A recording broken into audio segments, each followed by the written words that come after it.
Best of r/malicious compliance episode 47. So this was in 2013, back when I was working at a movie theater in my town. Right after Wolf of Wall Street came out, and this movie brought in a crowd. Theaters were sold out and packed. Known for its not so kid-friendly scenes and was a little too much for most people. Now, working at a movie theater, you can usually just tell after a while what people know what they want and people who think they know what they want but have no idea what they are getting into. For example, those people came in to watch Leo because they love him and will watch whatever he is in, without realizing how highly inappropriate the movie is. Normally mothers coming in to buy their teenagers tickets before bouncing thinking it was a Titanic movie and it's not. Literally, I watched so many people come out 30 minutes and then leave stating how disgusting that movie was. We were told to warn people, especially just Leo fans, not knowing what they were getting into because people were getting mad and freaking out. So when Karen sporting a Jesus self-made bedazzled t-shirt, "Can I speak to your manager" haircut, and cross jewelry came in with one 9-year-old and one 11-year-old came for a ticket, it was too obvious she did not know what she was in for. 3 tickets to Wolf of Wall Street, Karen stated, rummaging through her bag for her wallet. Okay, but so you know it's not kid friendly, it's R-rated. Like, really R-rated. I started as she looked up. I whispered enough for her to hear and not the kids. It has a scene 30 minutes in which someone does cocaine off. My kids love Leo, okay? It's my 9-year-old's birthday and all she wanted was to see this movie. I know what's appropriate for my kids, thanks. Karen scoffed. Cue my malicious compliance. Okay, just 3 tickets? I beamed and sold her the tickets. She was rude and rolling her eyes, smacking her gum till I gave her the tickets. She snatched them out of my hand in satisfaction, giving me a victorious smirk before walking towards the theater. I just waved goodbye. After about 30 minutes after it started, I called my manager out from the office for a refund. They were confused but I explained why. They waited for the scene. That amazing scene that was too much for almost everyone. Almost on cue, I see a Karen and her children come out of the theater. She is quiet as her kids are quickly following after her, begging for her forgiveness and panic and tears screaming we didn't know. Karen is emotionless as she walks up slowly and defeatedly to my ticket booth. In tears. Tears were just sliding down her cheeks as her kids sobbed and begged for her not to be mad. She couldn't look at me as Karen swallowed and choked out with a shaky breath. "See? Can I get a refund?" Karen sniffed as my boss did the refund. "And the reason for the refund?" my manager asked as Karen swallowed, embarrassed, unable to look at me.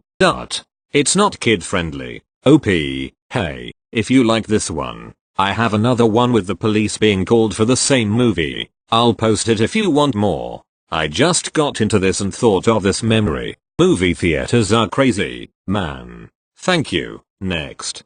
TLDR. So I have worked at a large manufacturing plant for the past 5 years and this year we are shutting down. Like, tear it to the ground, shutting down. I have truly loved this job and have worked for the best boss one could ask for. It's a great job with great pay. I work in the group that, in part, is responsible for regulatory compliance. On a day-to-day basis, we have a lot of responsibilities that ensure the plant runs smooth and complies with environmental laws. This means that my group is needed until the very end, so we have all been given roll-off dates 9 months from now. If we stay till the end, we get a nice severance package.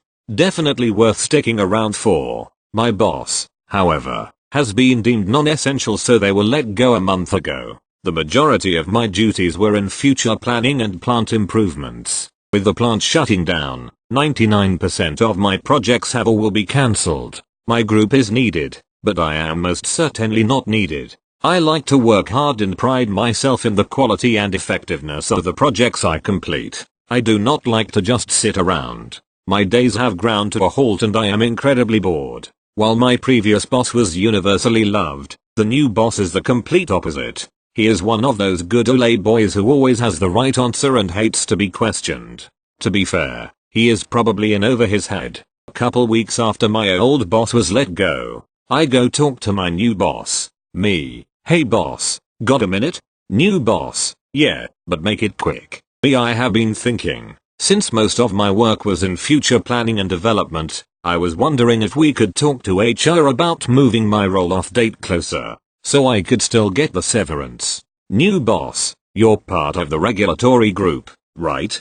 You are needed till the end. Me, yes, but my job. New boss, you are part of the regulatory group, just do your job. I even went to talk to HR, but they will not okay anything without the new boss's approval. So now I am just doing my job. This consists of taking out the trash. That's it. Granted, it is hazardous material, but anyone could do it. It takes 30 minutes a day. So I have signed up for some online classes. I'm learning to speak another language, and getting in some backlogged video games. Any suggestions on how to fill the next 9 months? Edit. I did also offer to help out at other departments or cross-train in another area to fill in if someone leaves. I am spending some time cross-training just to learn the business. Thank you. Next. Original thread. https://www.reddit.com/r/maliciouscompliance/comments/emr12h/satisfying the timesheet police/ So, I have some fun and exciting updates to this escapade of mine. First off, I found another job. So yay. I'll be out of here in about 10 more days. So, after finding another job, I wrote up a very pleasant, professional letter of resignation and presented it to my boss. We will call her Frances. She was very fake pleasant, if that is a real phrase. Very quick to say she accepted it. Very quick to rush me out of her door. That day, I did not hear anything out of the ordinary directed at me, but there were several meetings going on in a bit of a flurry. Turns out that there was some drama that didn't involve me going down. Something to do with not having the correct licensing for something. Today was a different story. I was instantly met with attitude from practically every member of management. I was told that I needed to provide 2 separate timesheets for the month, which is vastly different from the policy. I had to account for every bit of time that I was here for in 15-minute increments. They said I had to prove that I came in early. Timesheet log to the rescue, or so I thought. They said they were not going to take handwritten copies of logs from me about me coming in early. They said I would have until the end of the day to provide tangible proof of my times. Now, I know that my log would hold up in court easily. However, I was going to comply with this demand. Now, we have a card access law to the building. I can easily run a report to see when I used my card to enter the premises. So I did. And proved that I come in anywhere from 30 minutes to an hour early each day. They then said that I would not be able to cash out my remaining PTO. Brought up their handbook. Showed them they had to since I provided notice. They said my floating holiday was not payable upon leaving the job. I provided a copy of her signature authorizing me to use it, because I requested it in advance, per policy. Then they retaliated and said they were splitting my salary check into 2 different checks, one for this pay period and one for next pay period, and I can't use direct deposit for either one. Whatever. Then they tried to cancel my insurance. I called our insurance representative, who then corrected them and stated that I can continue insurance for as long as I draw a paycheck. So they ended up screwing themselves by now covering me through February, even though I will not be an employee. They then decided to ask for my key to the building. Keep in mind my last day has not occurred yet. I said sure, but you will have to close for me next week. They decided to not take it lol. Karen is being suspicious. She brought me donuts today, and a frozen coffee with fake smiles yesterday. I'm worried lol. Happy endings and passive-aggressive satisfaction are so much fun.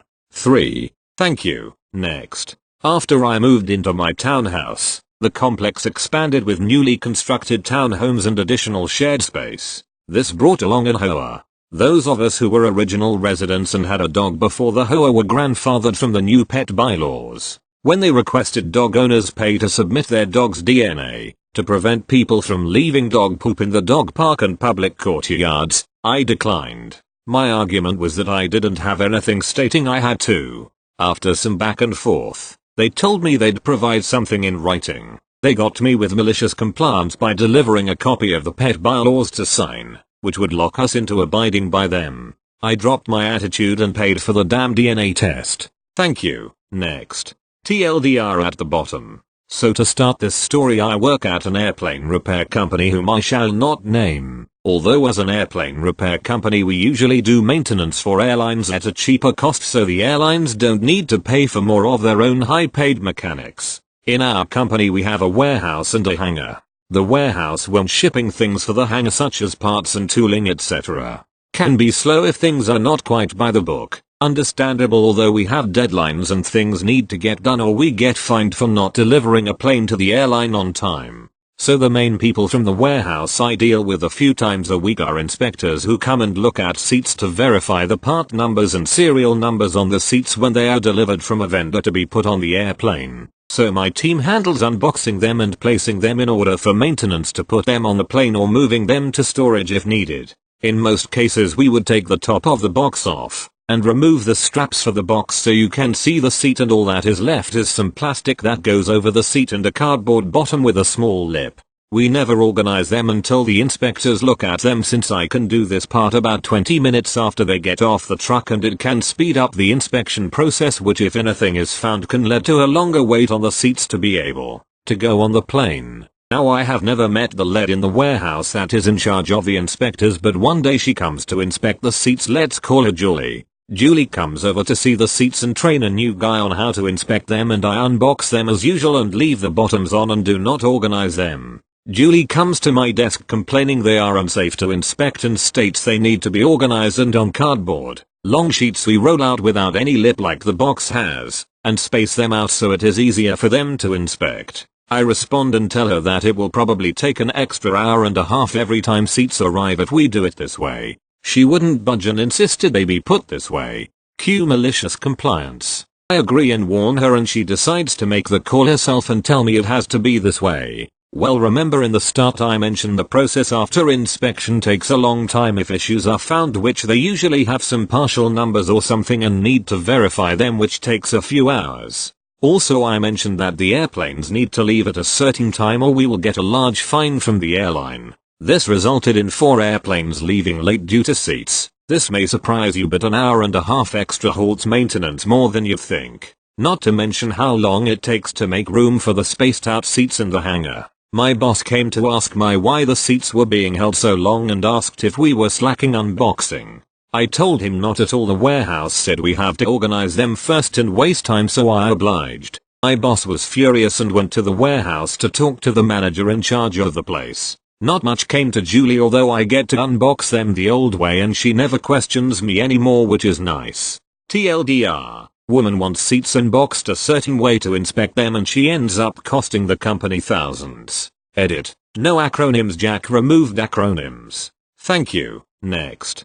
TLDR at the bottom. I got laid off during the '08 crash and was doing temp work around the city to make ends meet while hunting for a new full-time job. This happened in the same month my lease was up in my apartment. There was a weird rule in the lease where we could agree to renew last minute, but changing the lease required 3 months notice. 3 months prior I had a stable job 2 miles away, and now I didn't know where I was going to end up. I didn't want to sign up for a full year because I didn't know where I would be in a few months, so I went down to the office and asked if we could change my lease to month. The Karen managing the office enjoyed her petty power and wanted to force me into a full year or hit me with a few months rent worth of fines for not giving enough notice. Livid, I went home and went through the lease with a fine attention to detail. There was a clause that said cancelling or modifying the lease needed 3 months notice or else there were hefty fees. There was another clause in the renewal section, however, that gave me an out.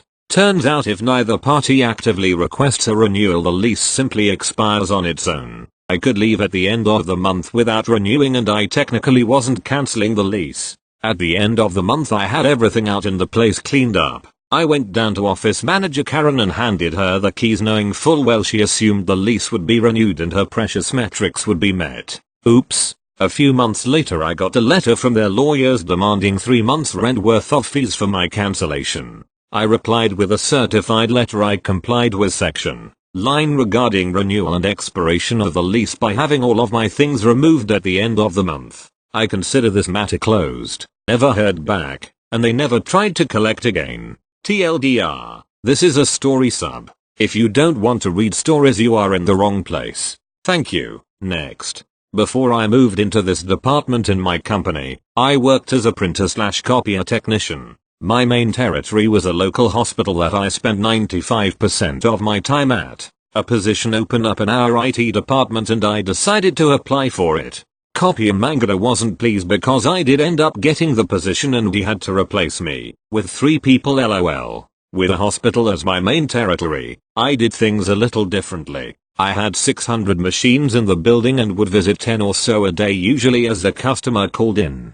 I spent lots of money trying to keep these machines running correctly so some of my stats didn't look so good. Also, if I fixed something and the customer called in about a different problem on the same machine, I get dinged again. Of the 8 stats we were tracked on, half of mine were bad, aka red. My copier boss knew I was a good tech but also knew that I had gotten the job in IT and that I couldn't even think about the IT job until all my numbers were green. It took 4 months for the internal transfer to happen, and it was me that made it happen. New IT boss called me and asked what was taking so long and told him what copier boss said and he said I'll take care of it. IT boss basically went into his stats board and changed a line of code to say, FOP then green stats. Updated the board and went down to the copier boss and I was transferred. A couple of days later he caught me in the hall and told me he didn't appreciate what I had done and I had to tell him that I had nothing to do with it. Bring it up to IT boss, the CIO.